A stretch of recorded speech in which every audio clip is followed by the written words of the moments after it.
1 year after my divorce, my former mother-in-law said mockingly at the hospital, "My son was right to leave you. He is happy now with your friend." I smiled and said, "Really?" 5 minutes later, the hospital chairman walked in, held my hand, and her face turned completely pale. "Maybe you'll be surprised to know that your ex-husband is now living with your best friend."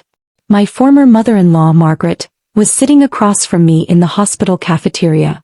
She held a cup of coffee in her hand, wearing the same old smile that always made me feel small. "It's been a year, Emily," she said quietly. "You really need to accept reality now. My son made the right decision when he left you. He's happy now." I stayed silent. She leaned closer and lowered her voice. "And yes, that happiness is with your friend Sarah." The glass of water in my hand stopped halfway to the table. For a few seconds I just looked at her. Then I simply asked, "Is that true?" Margaret laughed softly. "You don't believe me?" "No," I said.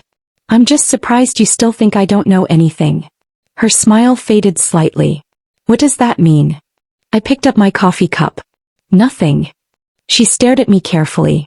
"You still think you're better than everyone else, don't you?" I didn't answer. A year earlier, this same woman had stood at my front door and told me that I was ruining her son's life. But today she had no idea that the person who was about to walk into that cafeteria in just a few minutes would completely change the way she saw me. My name is Emily Carter. I'm 34 years old. There was a time when I truly believed my life was exactly where it was supposed to be. My husband, Daniel, and I had been married for 7 years. We had a small house, a beautiful daughter, and from the outside, everyone thought we were the perfect family. But inside our home, things were slowly changing. Daniel wasn't the same anymore. He started coming home late. He became protective of his phone. And whenever I asked what was going on, he would always say, "Emily, why do you turn everything into a problem?" One night I looked at him and said, "Because you've changed." He stayed sitting on the couch, staring at the television screen. "I'm tired," he said. "Every day it's questions.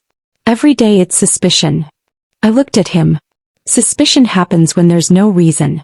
But you're giving me plenty of reasons." He stayed quiet for a while.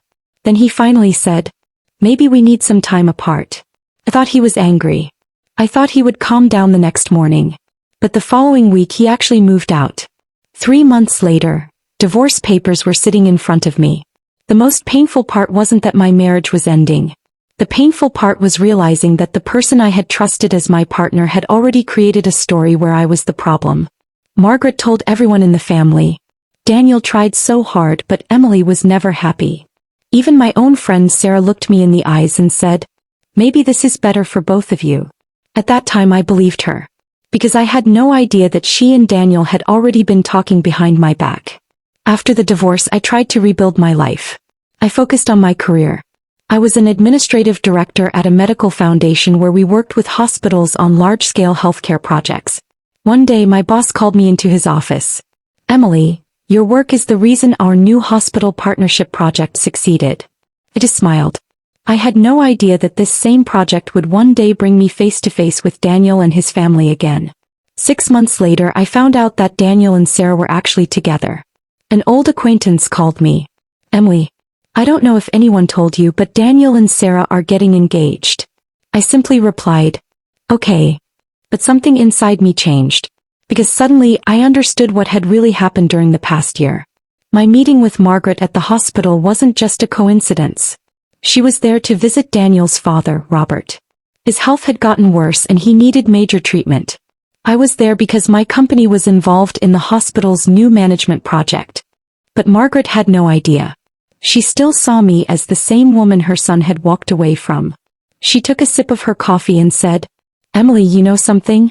Sarah is much smarter than you." I looked at her. "Are you really saying that?" "Yes. Daniel needs someone who supports him." I slowly placed my cup down. "You think I didn't support him?" She didn't answer. Then she said, "You always make yourself the victim." I was about to respond when a voice came from behind me.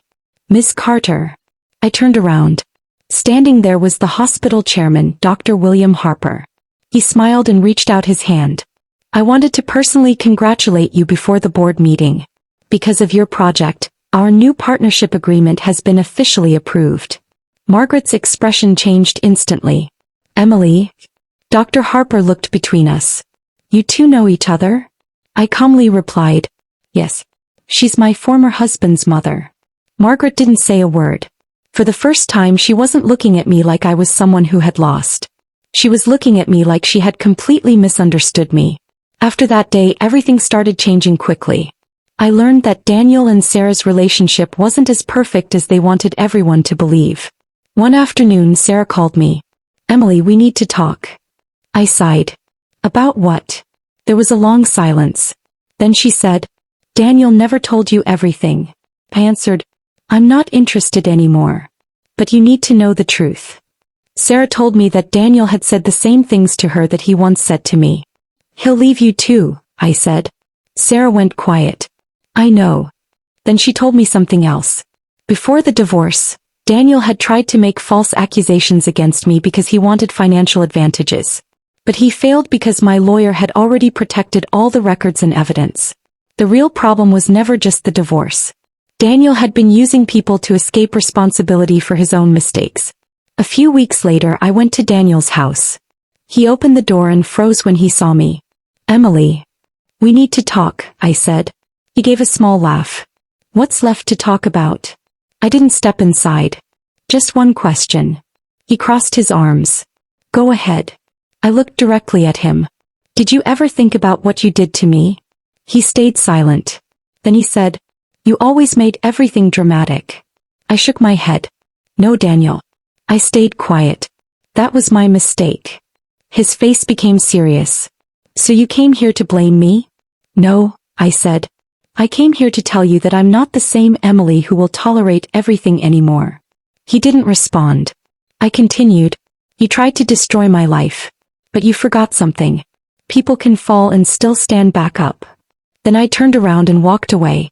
1 year later I have moved forward with my life. Daniel and Sarah are no longer together. Margaret still doesn't talk to me. And honestly I don't need her to. Sometimes the biggest answer in life isn't revenge. It's proving that the person everyone thought was weak was never weak at all. I stood near the hospital window and looked outside as a new morning began. And for the first time in a long time I felt like my life truly belonged to me. If this story touched your heart, don't forget to like the video and subscribe for more emotional stories filled with unexpected twists, life lessons and powerful moments. Thank you so much for watching and being part of our community. Your support means a lot and we truly appreciate every like, comment and share.